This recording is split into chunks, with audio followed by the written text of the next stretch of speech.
Con nhớ đi thẳng đường mòn, đừng rẽ vào bụi rậm, kẻo nguy hiểm nhé. Dạ, con sẽ nghe lời mẹ.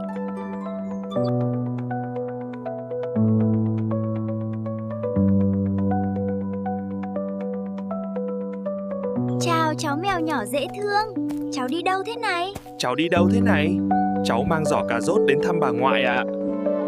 Cháu thấy đường kia có rất nhiều hoa đẹp, sao không đi hái vài bông tặng bà nhỉ? Dạ, hay quá ạ. Bà cháu sẽ rất vui. Đến đây rồi.